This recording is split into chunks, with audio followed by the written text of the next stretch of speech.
Yazıya pozu yoxdur deyirlər. Yaxşı ya pis, nə yazılıbsa qalasıdır. Bəhs etdiyimiz mövzular günümüzün yazılarıdır. Gəlin birgə yozaq, həqiqətə daha yaxın olaq.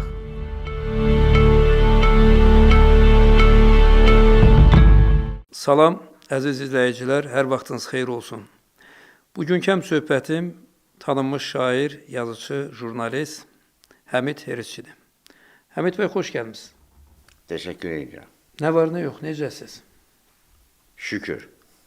Pək yaxşı olasınız. Sizlə görüşüb də bütöv Azərbaycan məsələsindən, Azərbaycançılıq məsələsindən danışmamaq mən elə gəlir. O, biraz belə standart dillə desə günah olar. Gəlin ondan başlayaq ki, siz bu illəri Novruz ərəfəsində, yəni orada artıq müharibə gedən vaxt idi, siz Təbrizdə idiniz. Yox, Siz ondan əvvəl getmişdiniz, amma döyüşlər başladı. mən Həmid Herizçi olmazdım. Öncə görən olmazdım. Əgər o gür hadisələrdən bir həftə öncə daxilən nəyisə düşünərək, hiss edərək, əsər şair kimdir, yazıcı kimdir, politolog kimdir, öncədən nəyisə hiss edirdim. Mən bildim ki, daxili bir ağılla ki, orada böyük hadisələr olacaq. Bir həftə öncə 20 fevral 2026-cı ildə mən ikinci paytaxtımıza, belə deyək. Axı, Azərbaycan, böyük ölkələrin iki paytaxtı olur da. Rusiyanın Sankt-Peterburg, Moskva, məsələn, Türkiyədə İstanbul, Ankara. Bizdə deyilədi də. Bu bizim böyüklüyümüzdən xəbər. Bizdə nəsə nöqsanlar varsa, onun hamısının səbəbi odur ki, ölkə bütöv deyil. Azərbaycanın çox kiçik hissəsi, ahalisinin çox kiçik hissəsi Arazın bu tayındadır. Bunu mən bilirdim böyük hadisələr baş verir. Bilirdim ki, Təbriz artıq Bakıdan birinciliyi alır və dünya açılır. Bu təsadüfi söhbət deyildi. Mən Arazın o tayına. Yəni, mənəvi anlamdadır. Bəli, mən fevral ayının 20-sində mən Facebook paylaşımlarımı da oxuya bilərsiniz, o xronologiyanı görərsiniz ki, mən müharibədən öncə getmişəm. Bəli. Statusların. Mən gedəndə bilirdim ki, müharibə olacaq və bir daha öz daxili öncə görmələrimə, hissiyatıma hörmətim artdı. Bakılıların bir sözü var, özünü tanıyan cahilsən. Bax, mən Arazın o tayında özümü tanıdım. Mən hesab edirəm ki, yazıcı, jurnalist bugün Bakıda olmamalıdır, Təbrizdə olmalıdır, Arazın o tayında olmalıdır, Tehranda olmalıdır, Əhvazda olmalıdır. Necə böyük yazıcılar ötən əsrin 30-cu illərdə o böyük müharibədən öncə İspaniyada idilər. Çünki İspaniya əcəl zəngi idi. Hemingway'nin eyni adlı əsəri də var. Həm də ki, bu ifadə özü. İndiki əcəl zəngi isə sözsüz ki, Arazın o tayında idi. Dövrün ən böyük musiqisi, onu gəlirsən eşidərsən, F-35-lərin səhər-səhər əzandan öncə, əvvəl və gəlməyi və azan səsi ilə bir qarşı durmaya çıxması, azanın səsi artdıqca görürsən, göydən F-35-dən səsi artır. Ən müasir səsdir F-35, modern səsdir. Bunu eşidirsən, o musiqini eşidirsən, o musiqilərin müharibəsi Təbrizin üzərində. Bunları mən hamısını gördüm, bu taleyin bir hədiyyəsi idi. Mən hesab edirəm ki, böyük yazıcı, jurnalist bir Bakıda oturmamalı. Hemingway kimi. Olmalı da Arazın o tayında. Mən hiss etdim ki, o mənim bir know-how'um deyil. Hələ Nüsrət Kəsəmənli, birisi Təbrizdə ölüb. Hiss eləmişdi ki, Azərbaycanın artıq mənəvi paytaxtı, siyasi mərkəzi yavaş-yavaş Bakıdan Təbrizə keçir. Nüsrət onun üçün getdi. Nüsrət orada şair oldu, çünki ondan müasir 90-cı illərin kommersiya həyatı Nüsrətdən artıq şair olmaq taleyini alırdı. Onu eləyirdi kommersant, turizm şirkətinin böyüyü, o Azərbaycan Yazarlar Birliyinin birinci qatında bir turist şirkəti düzəldi. Və birdən-birə bu xəstəlik onda bu Təbrizdə düşür. Bunu mən Təbrizdə danışım. Nüsrət orada yenidən qayıdır şairə, şair kimi də ölür. Şahmar Əkbərzadə, o da Təbrizə getdi, orada gördü, yox, burada ancaq biznes tələb olunur. Çünki 90-cı ildən üzübəri artıq bizim şair yazıcılarının, mədəniyyət xadimlərinin əksəriyyəti artıq nə jurnalistdir, nə teatr xadimidir, nə kino, televiziya mütəxəssisidir, aparıcısıdır. O daha çox kommersantdır. Və Şahmar Ələkbərzadə də o tərəfdə getdi və mən sizin gün Təbrizdə bax bu Nüsrətlə Şahmar Ələkbərzadənin şeirlərini bütün ziyalılar deyir. Kim Təbrizlə işləyibsə, Təbriz olardı tanıyır. Zəlimxan Yaqub Güney aşıqlarına oturubdu. Bir əhərə gedirsən, hara gedirsən bu aşıqların içində Təbrizdə Zəlimxan, Zəlimxanın şəkli hər yerdə. Xalq sevir Zəlimxan. Zəlimxan Güney Azərbaycan xalqına aşıqlarını yedurdu. Onları dartdı, onların səviyyəsini artırdı, gətirdi, bura işlədi və bu göstərir, bu tək mənlə bağlı deyil. Yəni məndən öncədir. Müəyyən adamlar başa düşüblər ki, artıq Kuzey Azərbaycan, ümum Azərbaycan çapında, qapsamında birinciliyini itirir. İtirir və yavaş-yavaş Güney ikinci bizim paytaxtımız, əslində birinci önə çıxır. Bunu mən hiss edirdim, onun üçün də gedmişdim arazın orada. Sözsüz ki, müəyyən dedikodular və s. bunlar olmalıydı, oldu da təəccübül olardı ki, buna bu cür reaksiyalar verilməsi. Ancaq yenə də deyirəm ki, bugün Cavad Pənahi Kan festivalına çıxır. Yek hadisə-i sadə, farsça belə, sadə bir hadisə filmi ilə Kanda Qızıl Aslan. Qızıl Aslan da əslində Təbrizin böyüyü olub da, Eldəgizlərin paşı. O da belə rəmzi məna daşıyır. Çox ciddi. Çünki Nizaminin də Qızıl Arslan Fərhad Bəşirini sifariş edib. Siz bilirsiniz, Cəfər Pənahi çox milli adamdır. Qızın adı solmazdı. Bütün filmlərində ikinci qatda Azərbaycan dili gedir. Məsələn, film gedir, orada arxada Azərbaycan dili gedir. O çox gözəl kinematografik, həm də İranın reallığıdır. Biz o səsi eşitmirik. Biz Azərbaycanlılar Cəfər Pənahinin filmlərinə baxarkən ancaq öndə olan fars dilini eşidir. Ancaq arxaya qulaq asın, orada Azərbaycan dili gedir. Filmdə də necədir? Film çox gözəldir süjeti ilə. Biz başdan ayağa burada intriga, burada artıq mədəni həyat, mən deyərdim ki, yox. Var vəzifə, əsas xəbərlər nədir? Filan kəsə yüksək vəzifə verildi, düzdür? Facebookda əsas budur da vəzifə verildi. Budur da bizim son. Tərtib olundu.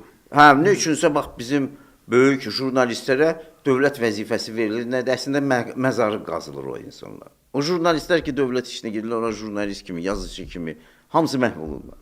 Mətbuat katibləri olurlar da, ən yaxşı halında da, orada da məhv olur. Əslində o yaxşı bir amildir. Ancaq biz görürük ki, Güneydə doğrudan da mədəniyyət inkişaf edir. Cəfər Pənahi getdi Kanda festival aldı, bunun xırdalıqlarında. Süjet nə qədər gözəldir. Avtomobil qəzası. Parisdə avtomobil qəzası da bir elçinin əsəri vardı. Ancaq onun daha mükəmməl şəkli bu senariyadadır. Qəza zamanı o qəhrəman birdən-birə Rəşid adında çıxır, nəsə öyrənir, birdən görür ki, bunun ayağı protezdir. Protezin səsi gəlir. Protezin səsindən emalatxanada olan başqa birisi, Azərbaycanlı. Elə başa düşür ki, Vahid də özü onun adı. Özü xüsusi ki, o Azərbaycanca danışır özəsi. Deyir ki, yox, bu bizi tutan köhnə sepahçı, İqbaldır, buna oğrayır, aparır, məhkəmə qurmaq istəyir. Son birdən-birə baxır ki, yox, bunun ayağını elə deyəsən təzə kəsiblər. O da qışqırır ki, yox, mən təsadüf, həyat təsadüfdür. Bizdə fəlsəfə var, qədin Zen fəlsəfəsi ki, ana qanunu həyatın təsadüfdür və sənətin ana qanunu təsadüfdür. Kör təsadüfdür. Əslində bəlli olur ki, yox, kör deyil əslində. Bizim girmədiyimiz 6-cı hissiyyət, bildiniz, onun yolu və Cəfər Pənahi bunu açır, Kanda festival alır. Qızıl Arslan brendini ilk dəfə 800 il fasilə ilə Eldəgizlər dövründən sonra yenidən getirir Azərbaycan təfəkkürünə. Digər tərəfdən Məsud Pezeşkan, həmin məktəb, o hadisələrin, mədəni hadisələrin siyasi tərəfini bir gün mən o şəkli sizə göndərdim. Trump'ın imzasının qabağında Pezeşkanın imzası dayanıb o. Bütün bu senarinin müəllifi sözsüz ki, Pezeşkandır. Təbriz Ticarət Sənaye Palatasıdır bunun müəllifi. Yaxşı ki, yazıçılar deyil. Çünki yazıcı şairlər kasıblar. Siyasi senarilər yazmırlar. Bunu yazır Təbriz tacirləri. Cəfər Pənahini də maliyyələşdirən o Təbriz Ticarət Sənaye Palatası, ona otağı bazarqanı deyirlər. Təbrizli yəsi var, sahibi var və Azərbaycan sənətinin vizual, yəni kino sahəsini görürsən biz film çəkə bilmirik, çəkə də bilmərik. Çünki vizuallıq, miniatüra Təbrizdədir.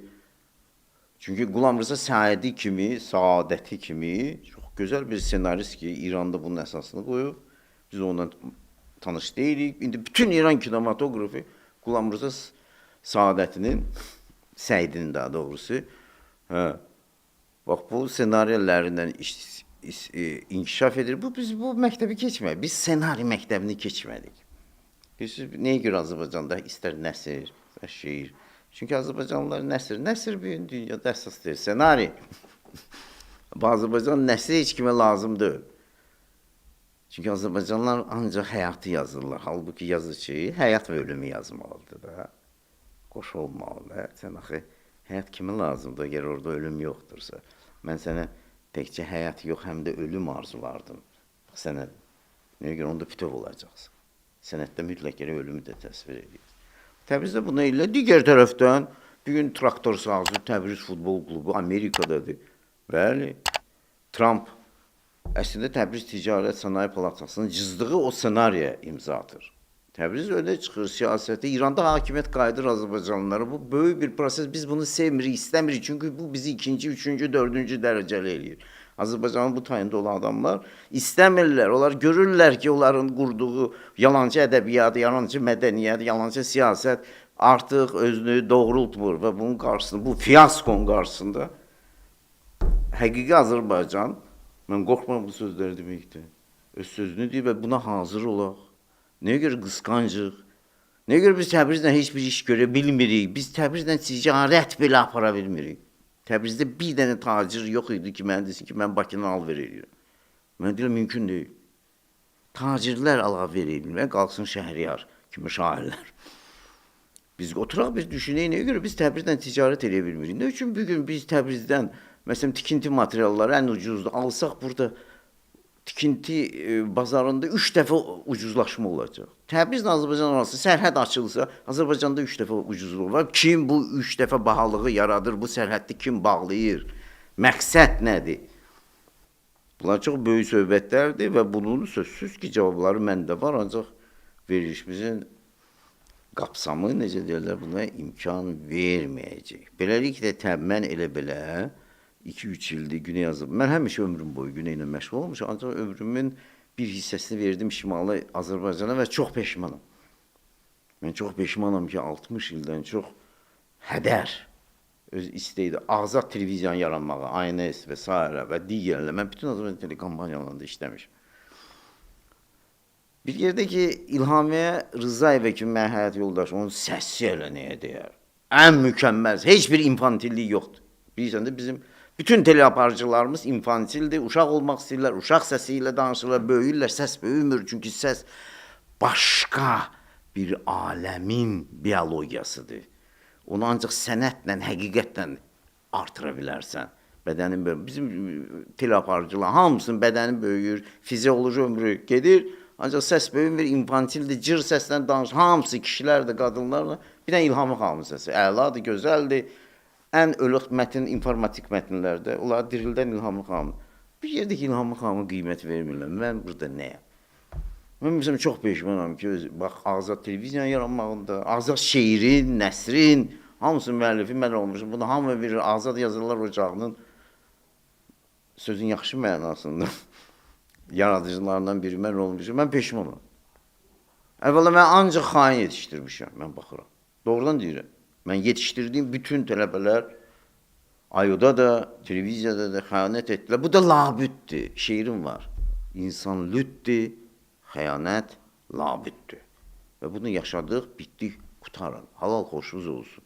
Mən Arazın o tayındayım, bu tayında deyiləm. Çünki özüm oralıyam, 7 əmim var, 7 bibim var. Ata evim oradadır.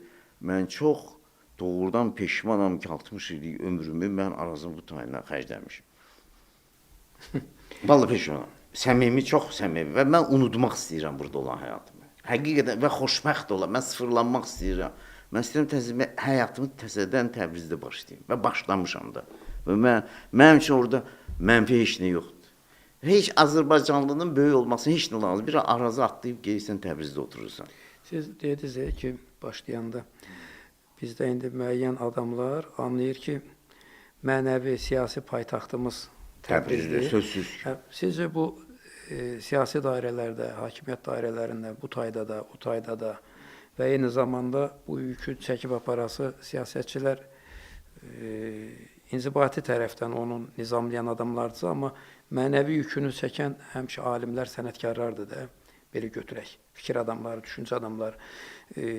Biz buna hazırıqmı? Yox. Və bu proses necə baş verəcək, necə gedəcək? Əvvəla dirijor çubuğu burada sözsüz ki, artıq Arazın o tayındadır, Məsud Pezeşkiyandadır. Əslində onun arxasında duran bu müəllif burada hərd diski. Və sözünüzü Bu işin hərd ümumiyyətlə diski bu qaçılmazdı, yoxsa başlayıb. Bu arxasında bunun Təbriz Ticarət Sənaye Palatasıdır. Yəni sevinək ki, şair yazıcılar durmayıb, çünki onlar iqtisadi baxımdan çox zəiflər, kasıbdılar burada da, orada. Onlar böyük siyasətdir. Bu böyük siyasət Təbrizin böyük maliyyə maqnatları tərəfindən başlanılıb, Otağı Bazar Qanuni tərəfindən 2 il bundan qabaq, hələ 2024-cü ilin fevralında İranın Almaniyadakı səfiri Məcid Nili qəfil gəlir Təbrizə, Təbriz Ticarət Sənaye Palatasının rəhbərliyi ilə görüşür, şəhər meri, Şərqi Azərbaycan vilayətinin Bəhram Şərməslə görüşdür. Siz bilirsiniz də, o milli hisslərində məşhurdur, traktor sazının bütün oyunlarına gedir, azərkeşlərin içində oturur. Bir tərəfdən traktor sazı alovlandı, o 2024-dür. Bir tərəfdən Təbriz Ticarət Sənaye Palatası Almaniyada yeni təyin olunmuş İran səfəri ilə görüşdə qeyd elədi ki, Avropa ilə böyük ticarət Təbrizdən keçəcək. Mən məqaləm var, şəkillər də çıxdı, hətta qəribə idi. O yeni təyin edilmiş səfir Məcid Nili deyirdi ki, mən Təbrizlə məsləhətləşəcəm. Bunun səbəbi var, çünki Təbriz qədimdən Almaniya ilə bağlıdır. 5 milyard, 6 milyardlıq Almaniya sərmayəsi var, Təbriz Ticarət Sənaye Palatası. Hətta Təbrizdə bu sepahçılardan, Xomeyniçilərdən əvvəl hakimiyyətdə olan şəriət mədarı, bu mollalar İranda hakimiyyət, Təbrizdə hakimiyyəti şəriət mədarı dəstəsindən alıb. O köhnə imam cüməsi idi Təbriz. Onun partiyası ilə İranda Təbrizdə elə olardı. Əslində Təbrizdə hakimiyyət müəyyən qədər elə köhnə şəriət mədarçılardır, ancaq onların siyasi mərkəzi Almaniyadır. Və Azərbaycan siyasətçilər heç vaxt o qüvvələrlə işləmir. Azərbaycan Təbrizlə işləmir, işləyə də bilməz. Çünki Təbrizin o milyarder böyükləri, hansılar ki, öyrəniblər Singapurda böyük işlər olsun. Biz öyrənmişik, gəl sənə biraz hədiyyə verək, sənin nə bilim bir kənə o Təbrizdə deyəcək, gəl milyardlıq al verəcək. Biz buna hazır deyilik, biz o səviyyəli iqtisadi baxın, bizdə məmur biznesi var, bizdə özəl biznesi yoxdur. İranda nəzərə alın, bəli söz azadlığı yoxdur, bəli fanatizmdir, bunlar mən boynuma, ancaq biznes azaddır, dil azaddır. Fikir verin, İranda nəyə görə İran tutdu bu hadisə? Çünki biznes orada azad idi. Bu çox vacib məsələdir. İranda biznes azaddır. Mən bunu qorxmadan deyirəm. Bəli, söz azadlığı yoxdur, fikir azadlığı yoxdur. Qadınlar indi bizim o Sevil dövrünün feminizmini qazanırlar. O Almaz əsəri Cəfər Cabbarlı 100 il gecikmədən İran bir gün feministik mövzunu həll edir. Yəni çarşafdan Ancaq İranda azadlıq olub, bu biznes azadlığıdır. Və bir gün İranda o müəyyən qələbələr əgər İran Amerika ilə İsrail ilə münasibətlərində qazanırsa, o biznes azadlığına görədir. Yəni biz bunu boynumuza alaq və İranın o azad qismi ilə biz əlaqə qurmamışıq. Biz Təbrizdən heç bir nə siyasətçiləri, o dedim şəriət mədarı dəstəsi ilə, nə Həsən şəriət mədarı ilə ki, onun böyüdür. O Təbrizin gizli Təbriz deyirik, dumanlı Təbriz, o qeyb Təbriz, o sözsüz ki, ora həmid erişçi girə bilər, çünki mən özüm Təbrizdir. Ancaq mən sizə inandırıram ki, heç kim orada bizdən, nə orada olan ədəbi diskurslara girə bilər. Təbriz tam qapalıdır bizim üçün. Uzun müddət məlum olmayan, belə bir Təbrizsiz Azərbaycan ideyası, bax, bu faciə gətirib çıxartdı bizi. Təbrizsiz. Biz Təbrizsiz işlər görmək istəyirik. Alınmayacaq və Azərbaycan tarihi sözsüz ki, Təbrizlə bağlıdır. Təbrizin böyük ailələri. Bax, indi məsələn, tutaq ki, Amerikanın danışıq aparan əraqçı, məsələn, hərisçi, Bu əyan nəsillərdir. Bu həmin nəsillərdir ki, 100 il, 150 il bundan öncə Qacarlar dövründə pasport alıblar və soyadlarını türkçə eləyiblər. Əraqçı, Herisçi, İstanbulçi, Qəndçi, Fərsçi. Bunlar hakimiyyəti İranın elitasıdır bu. O elita, biri də mən, Herisçi nəslimiz. Nəyə görə mən bir danışıram İranda və qorxmuram heç nə? Çünki mən öz nəslimə, öz qədim Herisçi nəslinə güvənirəm. Bizim Heris xalçamız var. Dünyanın bütün ən varlı ailələrinin evində Heris xalçaları var. Baxın, Roma papası bastırılanda da Heris xalçasının üstündə gedir. Yəni biz elə belə Heris xalçalarını toxunmam. O bizim uçan xalçamızdır. Və o uçan xalça bizi Hamburqa gətirib, Romaya gətirib, İran siyasi establishment'inə gətirib. Bu yollarla indi biz bunları istəmirik. Biz həvəskar, adı bəlli olmayan, nəsli bəlli olmayan adamlara mikrofon, biz marginal adamları uzun müddət güneydən gələn marginal adamlara mikrofonlar vermiş. Onları məcbur eləmiş Azərbaycan adından danışsınlar. Halbuki bəlli deyildi onlar kimlər. Biri var idi. Və bugün də var axı. O da kişi ilə qutarır familiyası, ancaq o təsadüf idi. Mən adlar çəkməyə, çünki peşəkarlıq onunla bağlıdır ki, yeri çox adlar çəkməyəsin. Ancaq yenə də deyirəm, Arazın bu tayında da çox böyük yenidən qurmalar başlayır. Bu başladı sözsüz ki, Kinematograflar Birliyində olan bax bu yeni kadr dəyişkənlikləri ilə Əlisa bəyin hakimiyyətə gəlməyi. Çünki vaxtilə sesirdə də bu yenidən qurmalar kinematografçılardan başlamış. Hələ o iş yarım çıxdı. Çünki qurultayda yetər say olmadı. Ona görə də qatar tərpənib. Bax, mən hesab edirəm ki, Orxan Safarinin bugün birinci dəstə yox, A kateqoriya yox, alfa qrupuna yox, ancaq beta qrupunu tənqid eləməyi kadrlar. Birisi də Orxan Safari tənqid edir beta qrupunu. Alfalar yox, betalar da. Bu da məncə razılaşdırılmış bir işdir. Başlayıb, yəni saf çürüklər gedir. Yaradıcı təşkilatlarda, teatrlarda da yer dəyişmələr zatlar bundan danışır. Satın almaları Mədəniyyət Nazirliyində ən məxfi sənədi kitab satın alınmalardır. O məxfi sənədi idi. İndiyə gəldikdə gizlincə müəyyən adamlar əsərlərini satdırırdılar hökumətə. Bəlli oldu ki, Bəhram, bildinizdə şən və hazır cavab, Bəhram, Qəşəm, Nəcəfzadə çox kədərli şeirlərin müəllifi, oğlu Kəramət, dövlət bunların kitablarını almağa məhkumdur. Bu siyahını nə üçünsə Mədəniyyət Nazirliyi ötürür mətbuatı, mətbuat da çap edir, bu razılaşdırmır. Demək, hökumət boynundan atır. Həm bu imzaları atır, həm bu satın almalar açır və deşifrələnir. Bəzi adamlar sabah ondan başqa yerdə olan sənədləri də deşifrələnəcək. Sadə deyil bəzi adamlara qarşı mətbuatda gedən bax bu ifşa edici məsələsində başladı Mədəniyyət Nazirliyinin o məxfi siyahısını açmalı. O məxfi siyahı idi. O məxfi deyil o. Yox, indiyəcə məxfi idi də. Yəni məxfi kimi saxlanılırdı da. Bəli, ancaq ona bir təpər lazım idi ki, yeni rəhbərlik, Mədəniyyət Nazirliyinin yeni rəhbərlik modernizmə getdi. O siyahını açıqladı. Dedi ki, bizim boynumuza ildə 200 min, 300 min manat xərcləyib bu kitabları almaq tələb olunur. Yəni bu əslində həm müəlliflərdən alınır, həm nəşriyyatlardan alınır. Bəli. Və bunu bugünkü Mədəniyyət Nazirliyi, yəni bizdə də başlayıb bu yenidən qurma.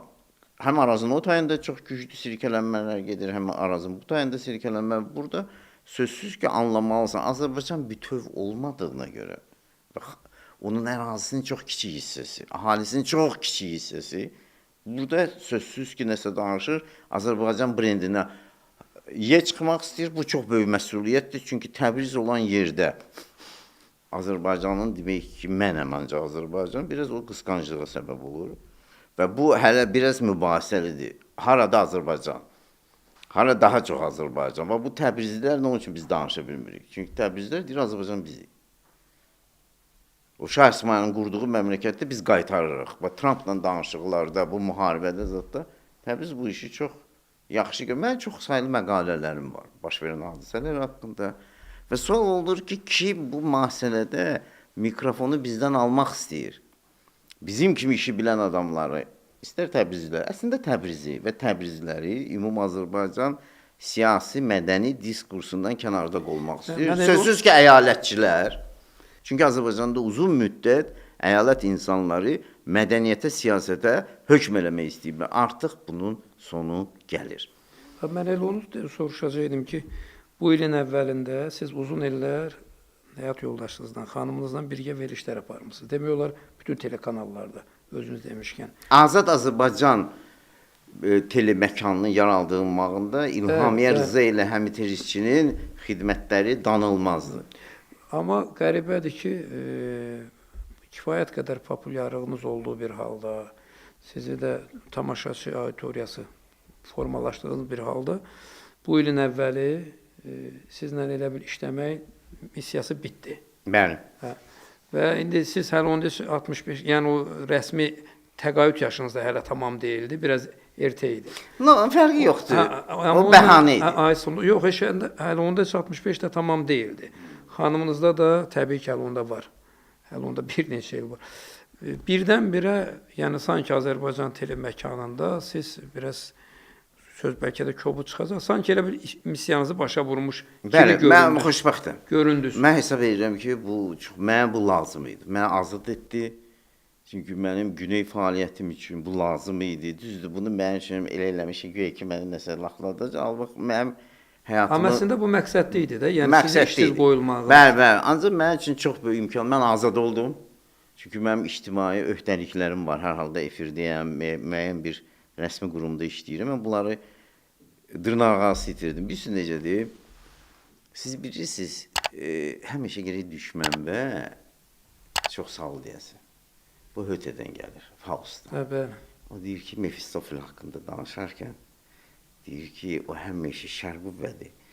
Mənfi işlər görür, ancaq nəticələri müsbətdir. Hə, elə deyəcəydim, o şəhərin sənə verdiyi yaxşı şeylər də var. Bəli, mən həmişə sıfırlanmışam dəfələrlə işsiz qalmışam, dəfələrlə üstümə çox ciddi hücumlar. Mənim bioqrafiyam çox zəngindir. Mən siyasi mühacir ailəsində doğmuş, həyatımın böyük qismətində heç sən bilmirsən. Heç siz bilmirsiniz ki, biz kimik? Mən istəmirəm siz biləsiniz biz kimik. Allah rəhmət Biz siz bildiyi, mənim atam çox ciddi Qafar kəndli. ictimai siyasi fiqur olub və çox sevinirəm ki, siz onu tanımırsınız. Məni də tanımırsınız. Atamı da tanımırsınız. Çünki o lazım deyil. Biz Güney Azərbaycan, İran ictimai siyasi həyatında çox ciddi fiqurlar olmuş. Tarix var. Təsadüf idi ki, biz Sovet İttifaqı çökdük 90-cı illərdə neysə özümüzü Şimali Azərbaycana həsr etdik və bunun acı nəticələrini mən gördüm. Mənim fəaliyyətim Güneylə bağlıdır indi, Arazın Otayla bağlıdır. Mən çox xoşbəxtəm ki, azadam və çox sağ ol deyirəm şər qüvvələrə, Mefistofillərə ki, insanlara pislik etdikcə nəticələr həmişə əla olur. Həmişə çalışaq, bizə zərbə vuran adamları sevək.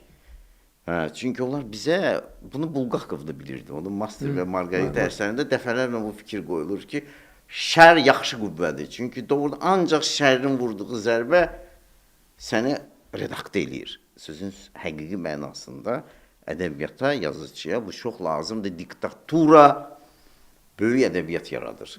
Bu Güneydə göstərdi, Sovet ədəbiyyatı da göstərdi ki, bugün traktor sazı əgər Amerikaya sıçrayıbsa və Amerika çempionatında 7-8 Təbriz bombardiri hücumçusu, futbol hücumçusu iştirak edirsə, əgər Kanda Azərbaycanlılar Cəfər Pənahı vasitəsilə birinciliyi alırsa, biz isə bizim teatr, mədəniyyət, idman xadimlərimizə pul, para davasından başqa heç bir Şekspir dramaturgiyasına girişə bilər. Teatr ətrafı axmaq söhbətlərdədir, bildiyin məişət söhbətlərdir. Teatr ətrafındadır bizdə, səhnədə deyil. Keşke o teatr ətrafı söhbətlər səhnəyə sıçrayıb, əli olar, sıçramır. Qalır koridorlarda, dedikodularda, bu kino da belədir, bizdə jurnalistika da belədir. Buna görə də mən ümumiyyətlə Şimali Azərbaycan dosyasını çox rahat, kolaycasına qapadım özüm üçün və çox xoşbəxt.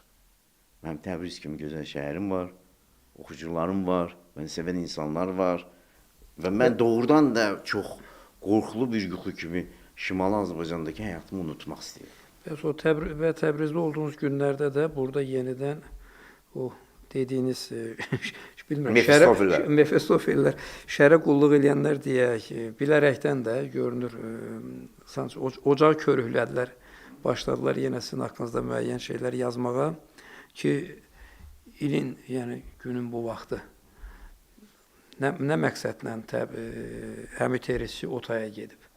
Mən başqa cür deyə o sualı özümə verirdim. Yox, yəqin xəbəriniz var idi. Yox, mən məsələdən. əvvəla orada internet yox Hətta idi sizi- deyə. yox. İnternet yox idi deyə. Birisi deyəcəkdi, Az müharibə qala başlayan. casusluqda suçlayanlar da var idi ki, yəqin Bilirsən, o üç hərfli qurumların vəzifəsidir. Həm bitirişçinə məşğul olmağa. Onların bu könüllü bir belə deyək də, nökərləri olmaq istəyənlər var. Bəli, bəzi adamlar çox istəyirlər üç hərfli qurumların əməkdaşı olsunlar. Kölgə əməkdaşı olsunlar. Yəni bu arzularıdır və onlar həmişə bax belə bir sahə axtarırlar ki, orada danışsınlar. Bu mövzu onların mövzusudur. Mən yeri gəlmiş ki, mən sizə deyim ki, Azərbaycan əks kəşfiyyatının və kəşfiyyatının tarixini ilk dəfə mən çəkmişəm, göstərmişəm. 1919-cu ildə necə Azərbaycanda Səmədov adlı Əli xan Səmədov cavan biri olan Rus Ağ Qvardiyası casus şəbəkəsini tapır, ifşa eləyir, onun məktublaşmağı. Onun haqqında bizim çox gözəl məqaləmiz var, araşdırmamız var, filmimiz var. Yəni ki, biz özümüz bu işi çox yaxşı bilirik. Mənim atam uzun müddət İran solçularının Azərbaycan Demokrat firqəsinin vuran əli olub. Kimdən siz danışırsınız? Mən gözümü açandan elə bu işlərin içində olmuşum. Əgər mənim üçün bir qanun xatam varsa, mən burada nə üçün danışıram? Nə üçün mən çoxdan aparardım. Nə üçün aparmadım? İttihamlar çox ciddidir. Düzdür. Mən elə işlərdən qorxmuram. Mən çox sevinərdim ki, məni aparıb dəmir barmaqlılar arasında saxlayardılar. Çünki işsiz qalmaq, pulsuz qalmaq və mənəvi əzablara düşmək və it qurdun ağzına salmaq, o daha pisdir. Şərin ən yaxşı zərbəsinə hazıram. Həmişə də görmüş. Ancaq kiçik bu ağcaqanad sancmaları yaxşı deyil. Xoşum gəlmir. Əjdahanı göndərin mənə deyirəm. Cırcırlamaları göndərin. Onun da öhdəsindən gələrik. Biz Təbrizdəyik. Biz peşəkar inqilabçı. Peşəkar. Səttar xan, mənim babam Səttar xanın tüfəngçisi olub. Mənim atam İranda 3 inqilab edib. Mən İran inqilabçının 7 nəslini yola salmışam Brandenburg qapılarından Qərbi Almaniya. İndi mən öz bioqrafiyam çox zəngin. Siz kimlə masa arxasında oturub danışın? Mən Cenevədə İran arasında gedən danışıqları hələ aprel ayının 16-sında danışmışam. Bütün bu hadisələr var ki, gəldi və Azərbaycan siyasətini çox qəliz vəziyyətə salan bu Trump Amerika danışıqlarının İslamabadda yox, Cenevədə getdiyini və Təbriz Ticarət Sənaye Palatası tərəfindən yazıldığını, Pezeşkanın orada baş müəllif olduğunu çoxdan deyirdim. Ancaq Azərbaycanda olan politoloqlar, siyasətçilər ki, bunların işi, bəli, Təbriz udmasın. Aha, Təbriz önə çıxsa, çünki mədəniyyətdə biz Bəli Cəfər Pənahinin qələbəsini gördük. Biz futbolda traktor sahasının qələbəsini görürük və Təbriz traktor sahası bugün Amerikada oynayır. Təbriz siyasətçiləri də bugün Amerikada oynayır. Pezeşkanın simasından gözünüzü açın, ayılın. Bunu mən sizə deyirdim. Yox, biz əyalət olmalıyıq. Təbriz heç kimdir, biz böyük. Bu fikirlər gətirdi, bu fiyaskoyu gətirdi. Azərbaycan politologiya elminin fiyaskosuna gətirdi. Biz çünki xəyalpərəstik. Biz yalancı senarilərdən düşünürük. O senari müəllifi heç də biz deyilik. Bilirsiniz necə? Xarici ölkələrdir. Çünki xarici ölkələri işləyənlər məsonlardır. Biz deyil. Biz elə Azərbaycanlıyıq. Biz Təbrizə işləyirik. Düşmənə işləmirik. Və Təbrizə işləmək mənfi iş deyil bugün Azərbaycan üçün. Gözünüzü açın. Azərbaycan təkcə sizdən ibarət deyil. Siz bu ismarışları verdiniz. Bəli. İndi bütöv Azərbaycan ideyası nə vaxt gerçəkləşər? O, bilirsiniz necədir? Birisi bir axaq təfəkkürünə zamanənin imamı var da. Zamanənin imamı bilirsən də kimdir? İmam Mehdidir də. Yəni, höccətsiz olmur da. Dövrün imamı olur da. Dövrün şairi də olur da. Sözsüz. Azərbaycan mədəniyyəti şair mərkəzli mədəniyyətdir. Düzdür? Kimdir o şair? Səncə yoxdur o şair? Azərbaycan xalqı nəyə görə meyxanaçıları sevir, nəyə görə reperləri sevir? Şairləri sevmir ona görə ki, satqındılar. Niyə görə? Şair qarşısızdadır. Həmin tercihçi, siyasətçi deyil ki, mən şairəm. Mən ilk növbədə modernist, möhkəm şairam, klassik ədəbiyyat ənənələri üzərində klassik filologiya professoru Qafar Gəncəyeviçin ailəsində doğulmuşam. Mən ədəbiyyatın içində doğulmuşam. Mənim atam professor olub, özü professor adını Moskvada alıb. 1973-cü ildə. Klassik şərq ədəbiyyatı üzrə mənim atam ilkin mətnləri oxuyurdu Respublika Əli Yazmalar İnstitutunun direktor müavini, çox vaxtda direktor müavini elə direktor idi. Çünki direktorlar heç vaxt bizdə Şimali Azərbaycanda əsl direktorlar olmayıblar. O əl yazmalar mənim atam oxuyur. Mənim atam bütün əl yazmalarını oxumaq istəyir. Əl yazmalarını sevirdi. Bax, mən belə bir ailədən çıxmışam və ən yaxşı şeirləri də mən yazdım. Hə, mən dövrün şairiyəm də, hə? Mən sözlü deyirəm də, şair ictimai-siyasi mövzularda şeir yazmalıdır. Əgər o ictimai-siyasi mövzularda şeir yazmırsa, xalqdan çox şey istəməsin. Əgər özünə qapılırsa, güya ki, bunun nəsə yalancı bir şair alimizdə də yoxdur. Var ictimai-siyasi həyat. Onun üçün xalqın orada tələbləri. Şair bir ona səs vermirsə və bir gün yazıçıların əksəriyyəti xaindir. Şimal Azərbaycandakı şairlər hamısı poeziya xəyanət edir. Vətənə eləməyiblər, ancaq poeziya xəyanət ediblər. O xainlər daha qorxuludur. Bizim ziyanların əksəriyyəti şeirə xəyanət edir. Bundan böyük xəyanət yoxdur. Əksəriyyəti şeirdən başlayıb və şeirə xəyanət edib. Şeiri uduzublar. Çünki şeirə elə adamlar özləri lazımdır. Mesela bir nəfər var şeirdə udu. Hamımızı şeirdə udmuş. Siz bunu deməyə qorxursunuz. Çünki sizə yalancı ədəbi proseslər, yalancı siyasi həyat, yalancı mədəni həyat, başa düşdünüz. Elə mən deyəcəkdim, sizin o dediyiniz qavrayışda, o biçimdə sənət, mənəviyyat aşılanmayıb, çatdırılmayıb. O da məqsədli olub da təbii ki. Bəli. Çünki məqsədli olub ki, əsas mahiyyətdən kənarda qalaq. Bəli. Yəni, Şairi mərkəzdən götürək. şairi mərkəzdən Bəli, götürək. bizim mədəniyyətdə, mədəniyyətimizin düşmənləri, ölkəmizin mədəniyyəti o şairi mərkəzdən götürüblər də. Kim nə deyirsə desin, Əlağı Vahid mərkəzdə idi. Elə deyəcək. Müşfiq mərkəzdə idi, Sabir mərkəzdə idi, yazıcı qələm mərkəzdə idi. Qələm olan yerdə də bilsən də qılınc da var. Amma o qələmi götürmək. Meyxanaçılar gəldilər. Fikir verir. Bizdə şairi yığışdıran kimi xalq meyxanaçıları uydu. Nəyə görə? Çünki şair oldu meyxanaçılar. Bayram Kürdəxanlı oldu şairdə. Məktəb baba oldu da. Evet. Onlar da öldülər. Şair, bunların heç bir axı bilsən də şair çox yaşamır. Çox yaşamır. Yaşayırsa, gördür, onu saxlayan qüvvə var. Mən belə düşünürüm. Yəni, demək istəyirəm ki, bizdə xalq sevir şairləri. Şairlər oturub, məsələn, bizdə azad yazarlar ocağı mən yaradmışdım da. Bizim şairlərin əksəriyyəti orada olanlar öldü. Niyə görə öldülər? Çünki ictimai-siyasi mövzuda şeirlər yazmaq istəmədilər. Xalqın neyinə lazımdır sənin buludla olan sevişməyin? Məsələn, sənin daxili işi. O xalqın lazımdır. Nazım Hikmət elə döyürdü, Maykovski elə döyürdü. Bildiniz necə? Sən daxili yox, zahiri söhbətlərin lazımdır xalqa. Ona görə də Azərbaycan şeirinin mərkəzindən olan şairi götürdülər və oraya gətirdilər blogerləri. Blogerlər.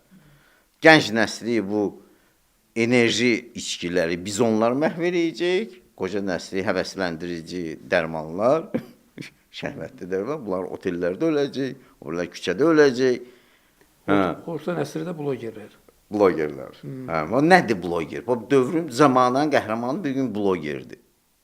Bir gün bəzi adamlar Elmlər Akademiyasının qabağında bazar açmaq, kitab satmaq, kimsənə icazə verib. Kimsən ona icazə verib. Laybrafdan üzbəüz, hansı ki, böyük ədəbiyyata iddialıdır. Arxasında Elmlər Akademiyasının qabağında Laybraf kitab dükanı. Kim Elmlər Akademiyasının qabağını bazara çövürür, nə üçün o şairi ortaya qoyur mərkəzə, əsr şairi götürərək? Məqsədlidir bu siyasət. Bu, mən deyirəm, Azərbaycan mədəniyyətinə qarşı olan bu təxribatlar məqsədlidir. Məqsəd, Azərbaycan mədəniyyətinin ortasında olan şairi götürmək.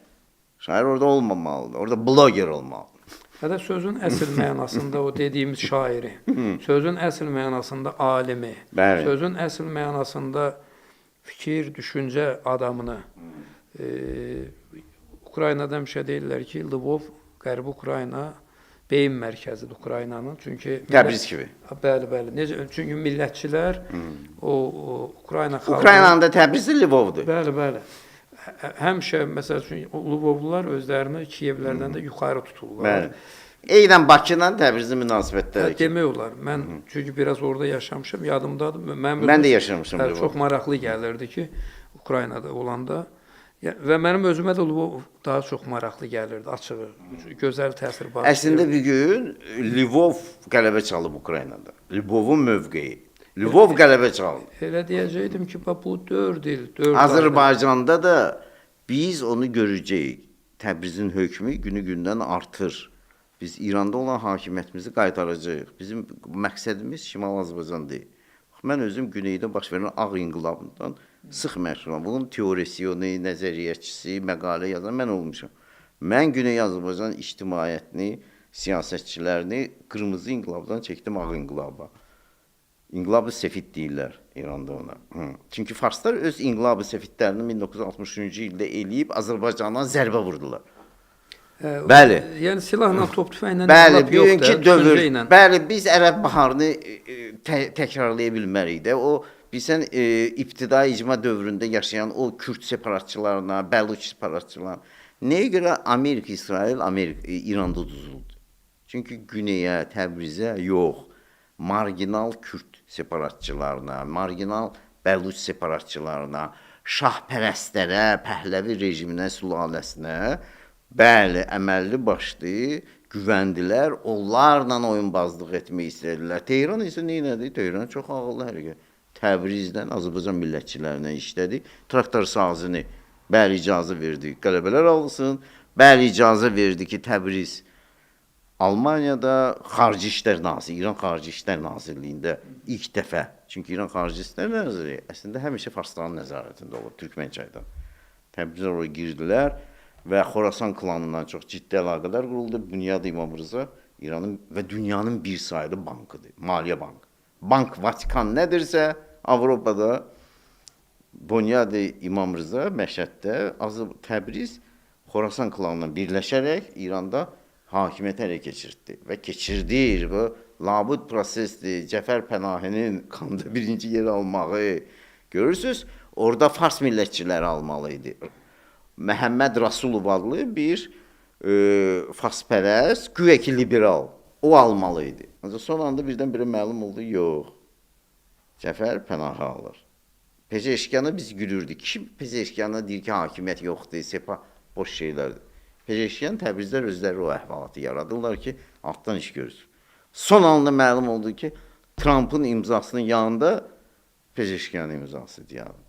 Kimdir zəif? Bax, bu fikir ki, Pezeşkiyan zəifdir, heç nə eləyə bilmir bunu. Məhz Təbrizin birinciliyini qəbul etmək istəməyənlər. Bax, onlardır. Pezeşkiyan zəif deyil. Təbrizi, İrandakı oyunun müəllifi Pezeşkiyandır. Udan da odur. Bax, çalışın siyasətdə udan tərəflə iş görür. Məğlub tərəflə görür. Biz Şimali Azərbaycanda İranda uduzan tərəflə. Biz girdik sazişə, onları belə marginalları dəstəklədik. Nə üçünsə, əyalət adamlarını, atası anası bəlli olmayan şair yazıcıları, Təbriz Ticarət Sənaye Palasına əlaqəyə girmədik, ticarətə girmədik. Biz sərhədimizi bağladıq və bu sərhəddən Azərbaycana Bakıya ziyanı var. Bu sərhədin bağlı olmağı bizə ziyanı var və bunu bizim düşmənlər eləyib. Sözsüz Kürd separatçılar. PKK. Bəli, PKK Güney Azərbaycanla Şimali Azərbaycan arasında sərhəddən bağlanmaqla birbaşa məsuldur. Düzdür, bizim hakimiyyət ona imza atıb. Bəli. Ancaq mənə elə gəlir ki, o sənədləri yuxarılara qaldıran və sərhədimizi bağlatdıran qüvvələr bəli, bu işi görüblər. Ancaq bunun Azərbaycan ziyanı var və mənə elə gəlir ki, ölkə rəhbərliyi sözsüz ki, vəziyyətin nə qədər olduğunu anlayıb bu sərhəddə açacaq. Elə mən söhbətin yekununda onu deyəcəkdim ki, siz ilin əvvəlində o Təbrizə getməyiniz ata-baba yurduna. Mən Təbrizliyəm. Mən hara getməliydim? Mən xalqım çətin günündə. Yox, özdən məhz hamı, sən də getməliydin. Sən də ora getməliydin. Ata-baba ocağını tapmağınız, o bayaqdan bəri elə bil danışdığımızın bir növ açarı deyək, rəmzi deyək, onun bir elementidir. O mənada, yəni mən də düşünürəm ki, yəqin zaman lazımdır, müəyyən o proseslər lazımdır, amma gec-tez bu iş öz axarı ilə gedəcək. Sözsüz ki, Azərbaycanın taleyi biz müəyyən bir 30 il ərzində böyük nailiyyətlər əldə etdik. Qarabağda müharibə, 44 gün müharibədə gəldi. Bunlar hamısı bizim, necə edirlər ki, uduşumuzdur. Ancaq Qarabağda qələbədən sonra sürətli bir stagnasiya başladı və bu gün birisi də iqtisadi artım sıfırdır Azərbaycanda. Bu statistik rəqəmlərlə heç kim gərək mübahisə etməsin. Rəqəmlər çox tərsdir. Rəqəmlər bizim əleyhimizdədir. Rəqəmlər o vaxt arta bilər ki, Təbrizlə bizim iqtisadi, siyasi, mədəni əlaqələrimiz güclü. Ancaq onda bizim iqtisadiyyatın, mədəniyyətin rəqəmlərində artış ola bilər. Təbrizsiz dedikodudur, teatr dedikodudur, kino olmayacaq, şeirdə də inkişaf olmayacaq, heç nə olmayacaq. Çünki ölkə bütöv deyil və çalışıraq ölkəni bütövləşdirək. Azərbaycan təkcə 78 min kvadrat metrdən olan kiçik bir ərazi deyil, cəmi 10 milyon adam yaşayır, 40 milyon Azərbaycandır. Azərbaycan orada, burada böyle bir şey ciddi. Mən öz seçimimi etmişəm. Yox, biz bu barədə danışırıq və biz bunu düşünürüksə, deməli, o siyasi rəhbərlik də bu mətləblərə bir baş vurur, bu barədə yəqin ki, o da düşünür, bir qərara gələcək. Mən heç cür təsəvvür eləmirəm ki, eləyə bilmirəm ki, daha doğrusu, bu mövzular ona yaddır. Yaxud belə deyək, qətiyyən düşünməsin, daşınmasın. Ona görə də gezi tezi var. Yox, bizə sözsüz ki, bizə böyük mütəxəssislər lazımdır. Artıq mütəxəssislərimiz yoxdur. Biz filoloq yetişə bilmərik artıq. Filoloqlar ancaq Təbrizdə yetişə bilər. Çünki klassik ərəb fars dillərini bilməlidirlər. Bunlar bilmir. Bizim indiki filologiyamız farsça bilmir. Və farsları düşmən göstərirlər. Niyə görə? Çünki özləri farsça bilmir və o mövzunu. Azərbaycan mədəniyyətinin həmişə farslarla dialoqu olub, ərəblərlə dialoqu olub. Bu şərq mədəniyyəti. Biz necə? Bakı Avropa şəhəri deyir. Biz sən də onun daşlarını ağartmaqla və orada müəyyən qərb standartlarını gətirməklə müasir, sən onu Avropa şəhəri eləyə bilməsən. Bakı, Azərbaycan şərqdir. Biz özümüzdən Avropa şəhəri düzəldirik, bu özünüz bilərsiniz. Ancaq bu aldadıcı bir mahnıdır. Bu xaric oxumaqdır. Mahnıdır, xaric oxuyur. Bakılarsız Bakı. Biz adətən memarlıq abidələrini çəkirik, daşı. Deyirik, Bakı budur. Yox, Bakı ilk növbədə Bakılılardır, insanlar. İlk növbədə Bakılıları və Bakı haqqında düşünək. Çünki Bakı ilk növbədə canlı Bakılıdır. Bakı qız qalası deyil, daş deyil. Xoşaqala qapısı deyil. İsmailiyyənin gözəl binası deyil. Bakı Bakılıdır. Biraz canlı insanlara doğru verir. Bu blogerlərin. Bloger şəkil çəkir, ancaq insansız. Fikir vermişsiniz də blogerlər. Bakı, yəni evlər, binalar. İnsan yoxdur. Çox qəribədir. Mən sizə deyim ki, bu blogerlər, süni intellektdə biz üstünlük vermişik yalandan. Bütün bizdə hökmləri mədəniyyətdə sonunda süni intellekt verir və onun üçün nəticələr də budur. Süni intellektlə işləməyi biz bax. Nəyə görə? Süni intellekt həmişə səni oxşayacaq. Bizim süni intellekt həmişə mənfi olur, çünki özümüz mənfi. Biz müsbət olsaq, süni intellekt də müsbət olacaq. Çünki ona müəyyən o integral suallar ki verirsən, onun sualları düzgün verməlisən. Mən də istəyirəm süni intellektlə işləməyi. Düzdür, mən əleyhinə deyirəm, müasirliyə qarşı çıxmayaq. Ucuzarsan. Ancaq süni intellekt, mənim şeirim var süni intellekt haqqında. Əbədiyyət haqqında. Minnətdaram. Biz bir xeyli məsələlərə toxunduq. Əsas da elə bil bu xalqın var olmasının, nicatının çıxış yolunu nədə görürük, nədə ola bilər, ondan danışdıq. Təbriz. Ancaq məsələ var ki, bu Təbrizi deyəndə bəzi adamlar əməlli başda Təbrizi Azərbaycan ictimai-siyasi fikrindən təcrid etmək, çıxartmaq, Təbrizin güya ki, qaragürük bir şəhər olmağı, geridə orta əsr fanatizmi, təəssüf ki, bunun tərəfdarları Azərbaycan Milli Məclisində var. Onlar çox qorxmadan danışırlar. Təbrizin əleyhinə, mən başa düşürəm İranın əleyhinə danışırlar. Hər yanda var onlar, tək orada deyil. Yox, qorxulu Milli Məclisdədir. Milli Məclisdə Təbrizin əleyhinə olan adamlar var. Və mən qorxmadan onlarla disputa da girə çıxa bilirəm. Nədən qorxursunuz? Gəlin oturaq danışaq. Təbrizin nəyə xoşuna gəlmirsən? Sən haçandan Azərbaycan adından bütöv danışırsan? Sən 40 milyonluq insana Azərbaycanlı deməmək istəyirsən. Sən demək istəyirsən ki, Təbrizin Azərbaycana dəxli yoxdur. Sənsən Azərbaycan. Yox, amma bütövlükdə Azərbaycan cəmiyyəti işte Təbriz haqqında və Cənubi Azərbaycan haqqında o dediyiniz kimi fikirləşmir ki, geri qalmışdı. Əksinə elə kök doğrudan da Yaxşı ki, geri qalma. Bu müasirlik heç bizə lazımdır. Mən sevinirəm ki, orada çox böyük bir xam neftimiz var. Belə deyək də, hə? Yaxşı ki, burada olan bir cür nöqsanlardan onlar keçmədilər. Allah Teala özü buna icazə verir. Ancaq bunun startı başladı. Pezeşkiyan həmin ulduzdur. Cənab Prezident İlham Əliyevin bilirsən də çox gözəl münasibətləri var. Pezeşkiyan utdu. Və bir gün onun imzası Trump'ın yanında dayanır. Sən bilirsən ki, Trump yolu da ki, bizim Zəngəzur yoludur və sair və ilə axır Azərbaycanın Zəngəzur yolu əslində Təbriz yoludur. Və mən Cənab Prezidentin böyüklüyü idi ki, əslində ona Təbriz yolu demir, Trump yolu deyirik. Bəli. Görünür, siyasi konjunktura bunu tələb edir də biz. Elə deyəcəkdim, bu da konjunktura da olsa amma.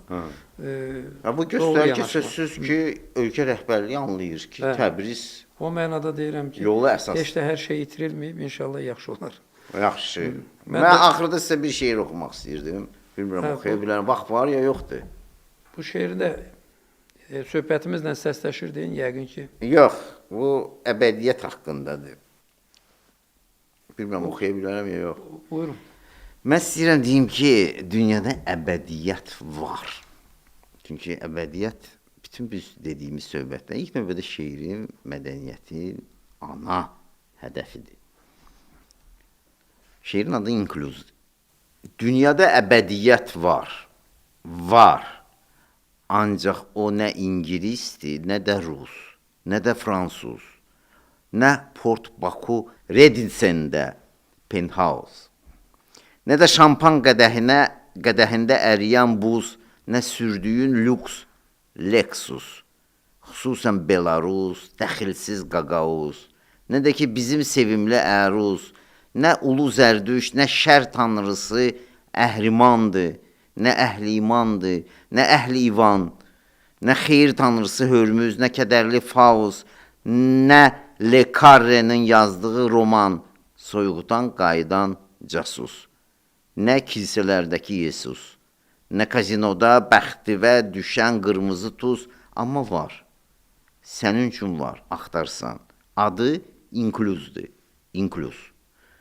Belə adlanır, mezozoy, paleozoy erasında ata-anasından küsüb, bütün dinozavrları görüb, görüşüb, həm də ölüb, yolda, gorda Atilla'ya tuş gəlib, tək ona xoş gəlib, evə əli boş gəlib, prezident aparatına barəsində danos gəlib, əlini mən kimi hamıdan üzüb, öz kölgəsini öldürüb, qələmi anarın kabinetinə qədər sürüşüb, oradan okeanı arazı üzüb, aynəsə ASTV-də zəlzəliyə, əvvəl bək zərbəyə, sonra Kərbalaya, müqəddəs Kəbəyə, sonra Kəhrabaya, sonra Kremldəki qapalı inklüz kolleksiyasına düşüb, orada da əbədi yaşıl qalan, yaşayan böcəklər, yekə hörümçəklər, belələri ölməyəcəklər.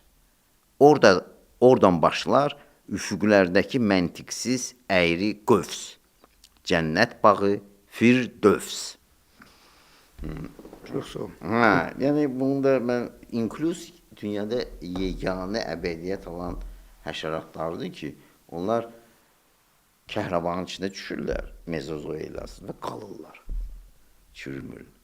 Bu cür əbədiyyət var. Mən bu haqda inklüz şeiri ona həsr olunur. Əbədiyyəti qazanan canlılar haqqında ki, ola bilsin ki, bu müəllifin iddiası da məhz inklüzluğadır, eksklüzivliyədir.